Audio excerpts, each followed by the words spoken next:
Welcome to All Clear Firefighter Health and Wellness. I am Travis. Eric is not with us today. He is assisting a department in a time of need, as his organization frequently does.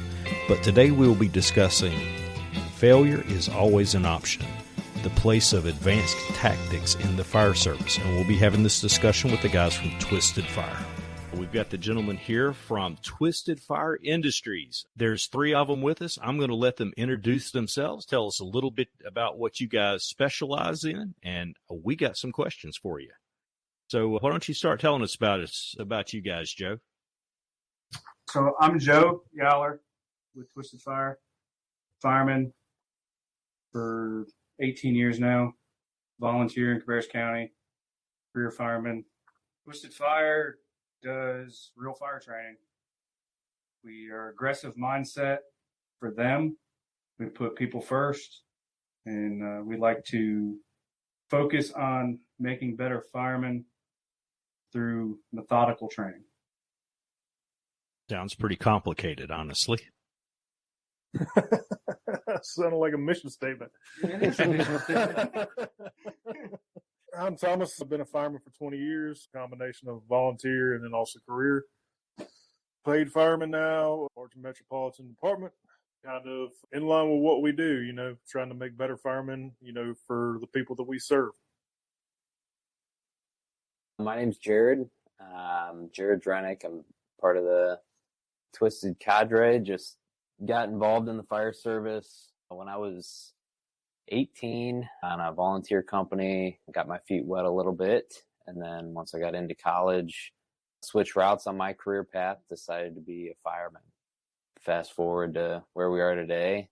In my career, I took a significant interest in all things aggressive firemanship in alignment with the oath we took. I feel like things have been skewed at some point along the way in our careers, and it never seemed right to me. So that was where my interest was sparked in taking more control of training and so on and so forth.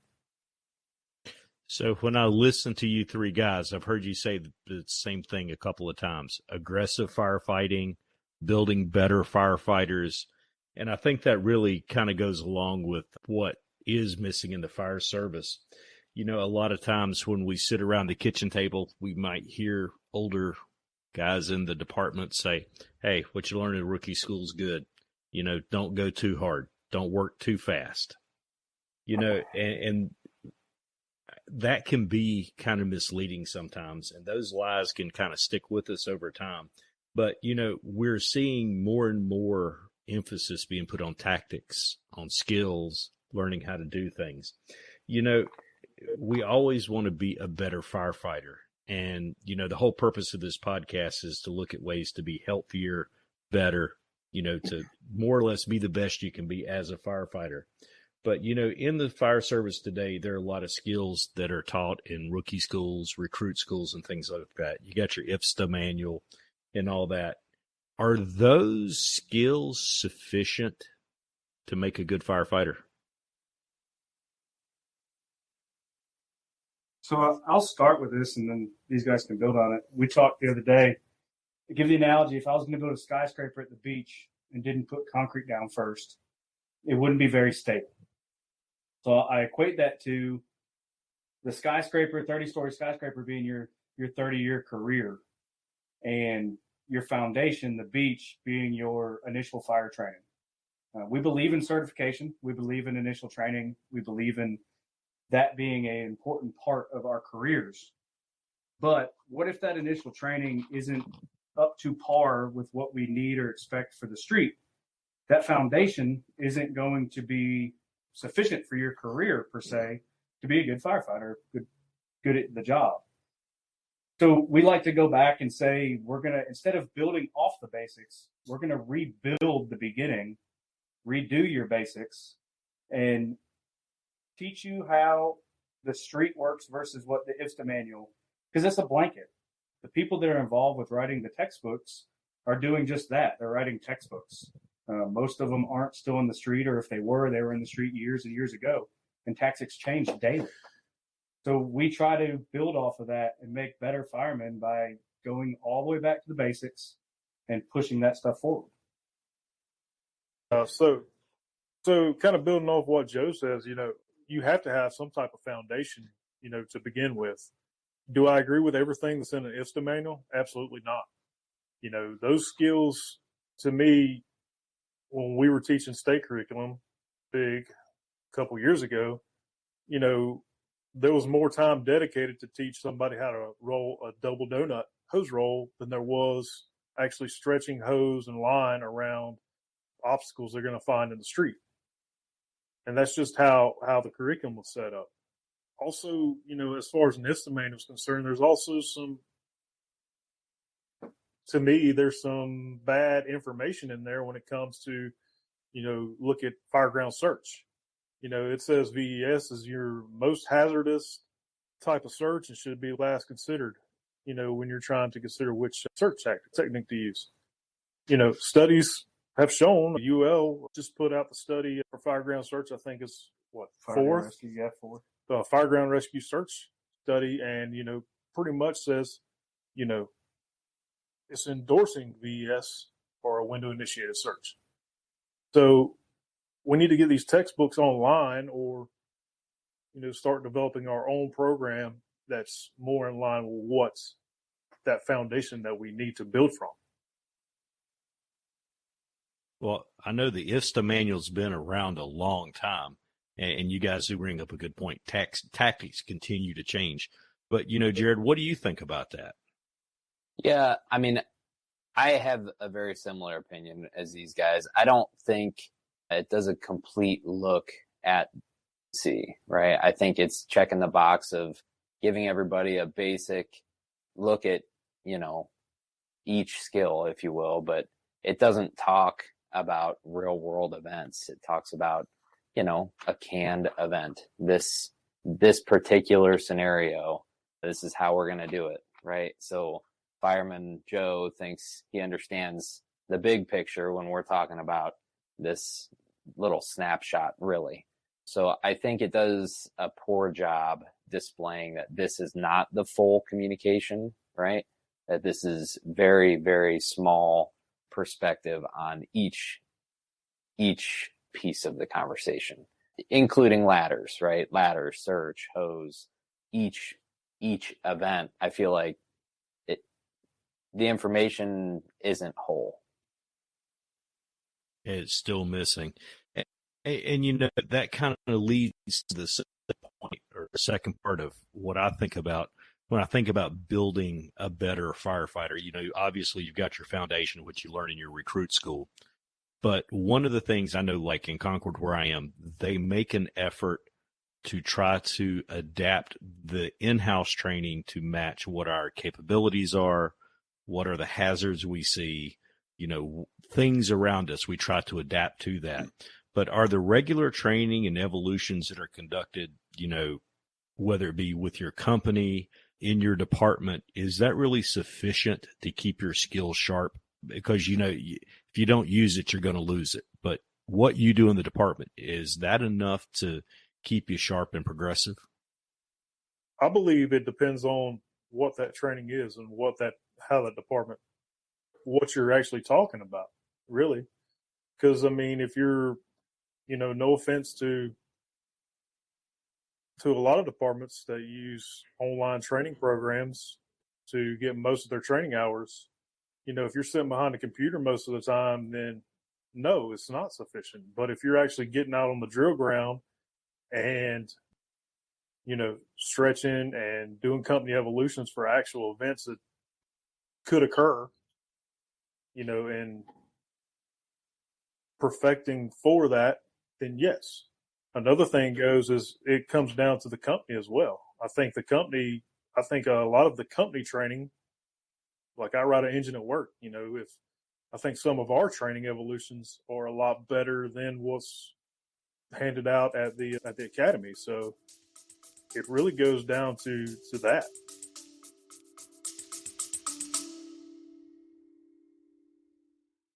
Do you have an idea that you can't quite get out of your head and onto paper? Does your department need updated shirts? If so, you need to talk to the guys over at Studio Print Shop.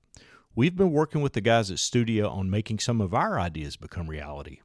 Whether you need screen printing, embroidery, or graphic design, they have you covered. They're even working with the latest direct-to-garment printing technology to make your ideas come true. Check out their link on our website or go to studioprintshop.com and get 10% off your first order when you use the discount code ALLCLEAR. Studio Print Shop, creativity fueled by passion and vision.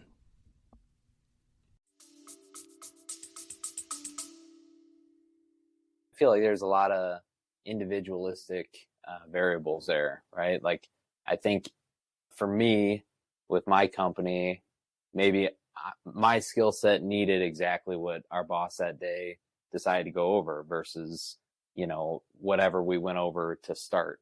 So the company officer has the duty to figure out what his people need and fill that void if possible. So I think it's possible that the on-company training is sufficient, but again, deciding what that definition really means is going to be difficult too.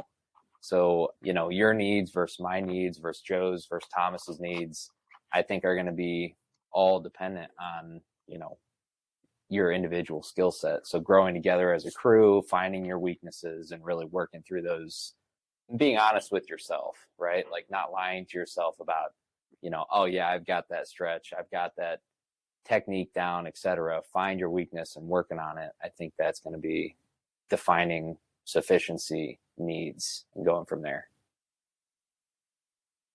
So, talking about our in-house training and things like that and how we have to personalize the training for our company or what we need, that leads to another important question though, guys. What ultimately determines what makes enough training, or who determines that a firefighter has enough training to be, I guess, good or effective at their job?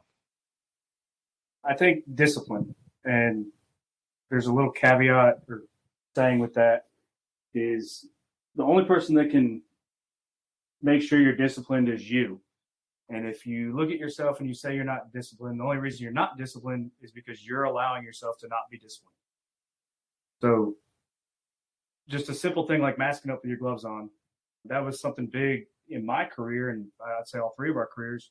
When it first came out, I was not in tune with it. And then I saw more and more people doing it, saw the other side of it. I wasn't good at it in the beginning. This has been a couple years now.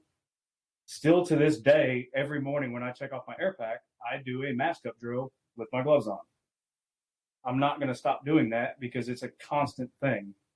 Like Jared said, you have to humble yourselves. We have to get rid of these egos, and we have to humble ourselves and continue to get better at the job because it changes.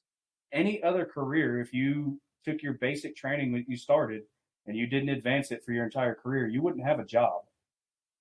Why do we have people in the fire service in a job that can ultimately kill you or kill others, not training every single day of your job? That is very true. And when you look at doing the training, even if you're doing it yourself or, working with the company, is it possible to train in a wrong way, for lack of a better term? Is it possible to practice a wrong skill and become really good at something that's ineffectual? Yeah. So I'm pretty passionate. I think we all are about training and not deepening training scars that we've all developed through our careers, and becoming intimately aware of your training scars individually. And, so in term, I guess, training scars, looking at things like we all have limitations on company or, in training in general. One that we've talked about quite a bit is like not using adult dummies for, burns or whatever. The reason we do that is because they're heavy, right? As instructors, we don't want to carry this 220-pound dummy back up to the second floor every single evolution. But what's the realistic opportunity for a grab going to look like? Is it always just babies on the second floor? No, there's going to be adults mixed in too, right? So not using that as like the stand all be on, use your huge dummies on the second floor. I'm just saying for an example, but being aware of things that you're creating, you know, taking your dummies and just throwing them out of the building, like check the box of we saved this guy, you know, treat the victims as victims, you know, creating a culture that normalizes that, where it's like, hey, we're going to follow this through realism, right? So can you train wrong? Yes. In my opinion, you absolutely can. So just to tag on to that, I mean, we've all been in these RIT trainings in our career where it's, hey, you stand up, you die, or, you know, Can't use that exit. you can't use that exit. That exit's not available. Or we try to make things too technical, like trying to set up a 3-to-1 with a bailout kit on something when you should just grab and go, right? So that's, to me, that's training scars, and placing those limitations on your guys make them complacent in not being able to look at the big picture. Because honestly, if I'm on a RIT team and have a fireman go down, while my guys are sitting here doing the packaging and getting them on air, I'm looking for the closest exit to get out of, whether it's a window, a door, something, instead of coming back through the exact same path that we got to get there. If I have a door that's 10 feet away, that's a lot closer, that's the daggum door that I'm going to go out of, right? Pretty smart, right? But we have been instilled, or back 15 years ago, they were instilling, hey, you're only going out the way you came in, and that's the way you go out. You know, so those were training scars. Who would ever think, let's go out the closest door or closest exit? I'll go on that too with the RIT stuff. Is like, we do focus heavily in all of RIT training, safety and survival for the state, the curriculum, any in-service. I mean, it's widespread. We've all been part of it. Where if I go down in a fire, I expect whoever finds me, if I'm not entrapped, to drag my butt outside as fast as humanly possible. I'm not worried about the air, that kind of stuff.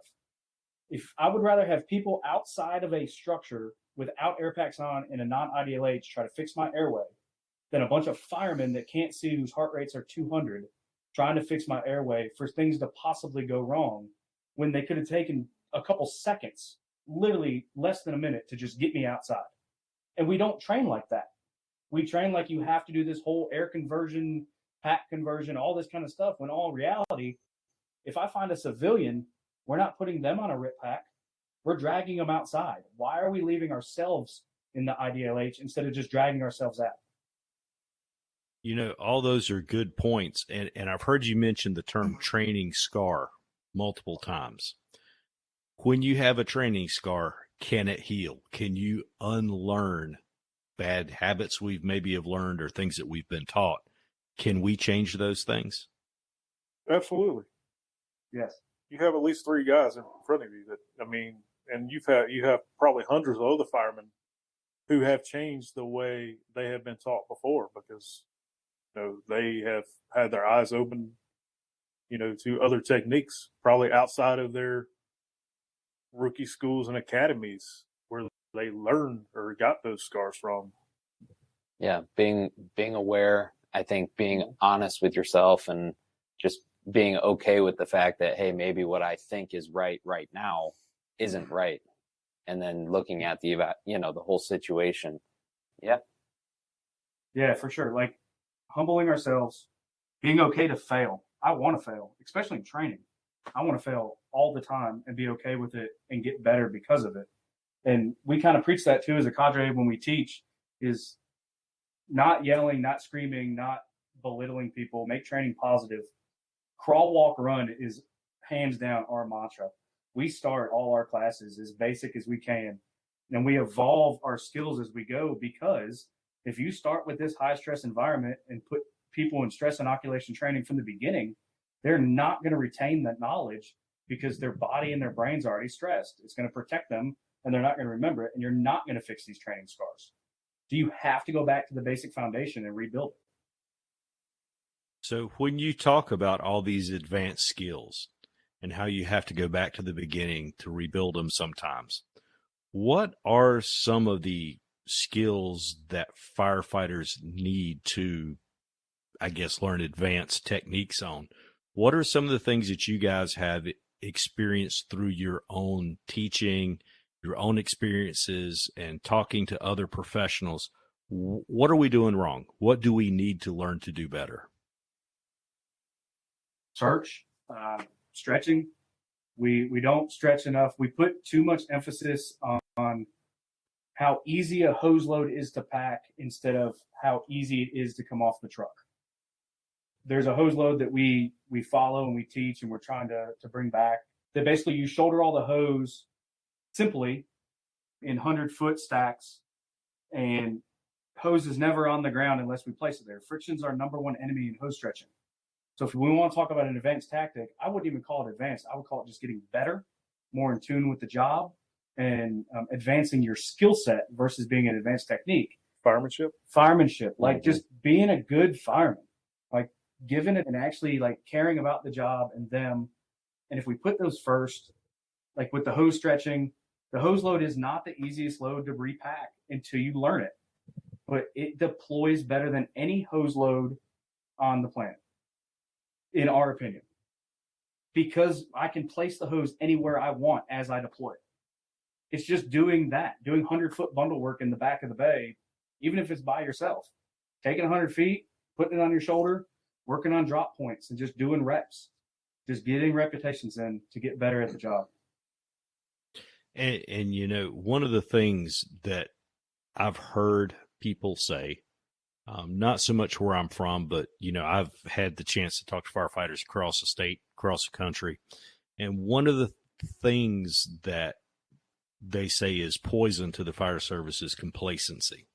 You know, let's say I'm a firefighter that's assigned to a crew that's pretty much complacent. Maybe they're not into doing hard training. Maybe they're happy with their level of knowledge and skills. Me as an individual firefighter, if my company's not into advanced training or trying to be better necessarily, what can I do to make sure I don't fall into that same trap of being complacent with my skills and knowledge?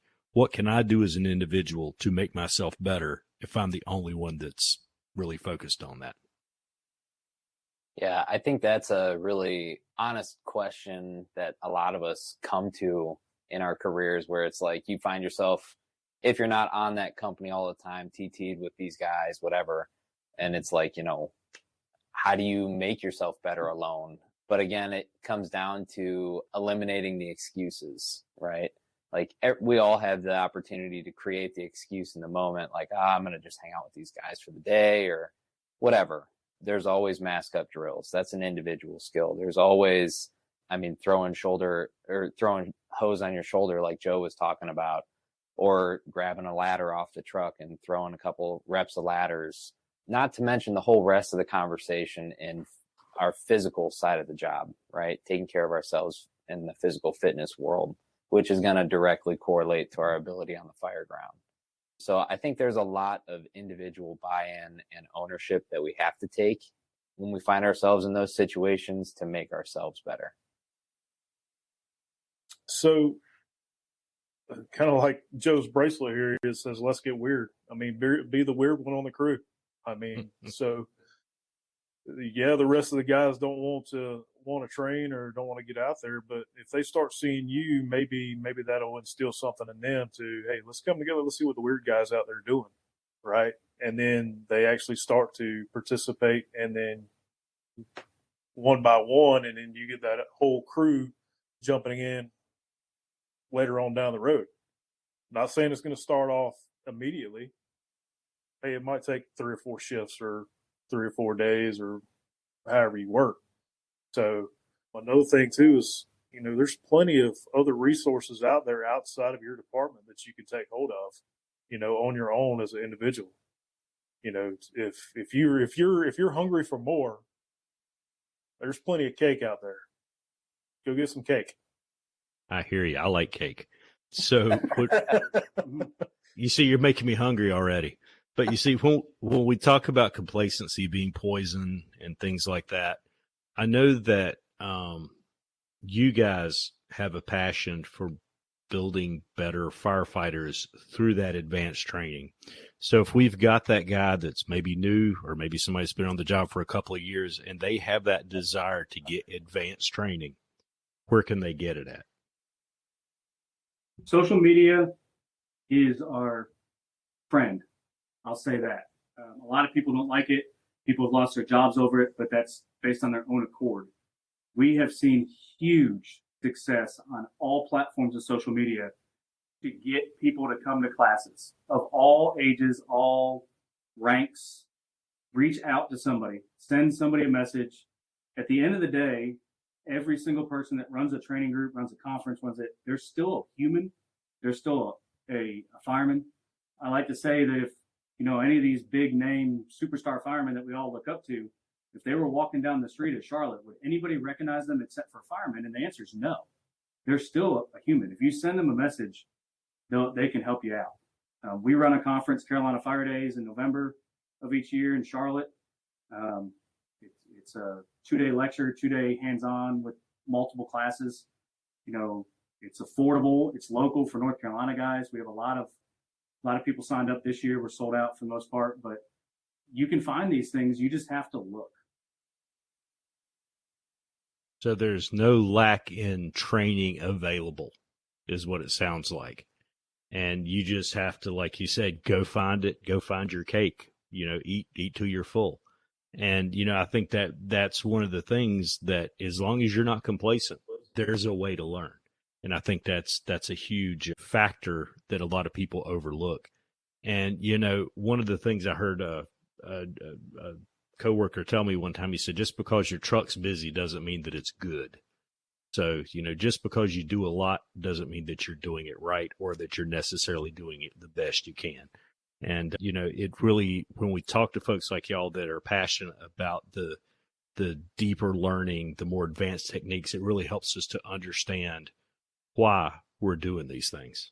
So, I really appreciate y'all taking a little bit of time to talk with us tonight. So if they want to get a hold of the Twisted Fire Clan, how do they do it? They can reach out to us on any social medias. We're on Facebook, Instagram, TikTok. Go to our website. Online store has a form that they can fill out for class requests or information. Carolina Fire Day, same thing. They can email us through that website. We're easily accessible. And you can reach out to any of us. We're all on social media. Every single person's humble and will answer any questions and get you in contact with the right people. So it sounds like you guys are interested in making better firefighters. That's your number one priority, and that's good to hear. Yeah, our number one priority is enforcing training to increase survivability for our families that are at home while we're away. We're here for them, is what we like to say. Very good. Excellent. Well, again, gentlemen, thank you so much for taking time to talk to us. You are listening to All Clear, the Firefighter Health and Wellness Podcast, trying to build better firefighters every day and to ignite that fire within. So you can always reach us at allclearpodcast.com. And again, thank you to the guys from Twisted Fire, and we'll talk to you soon. You have been listening to All Clear. All Clear is presented by the North Carolina Firefighter Cancer Alliance and the First Responders Peer Support Network. This program is hosted and produced by Travis McGaha and Eric Stevenson. Visit our website, allclearpodcast.com, where you can contact us and leave feedback. If you like what you hear, please share this podcast with someone. The opinions of guests do not necessarily represent the views of the podcast. This podcast is recorded with Descript and with technology that is provided by Cortec Computer. We'll see you soon, and as always, light your fire.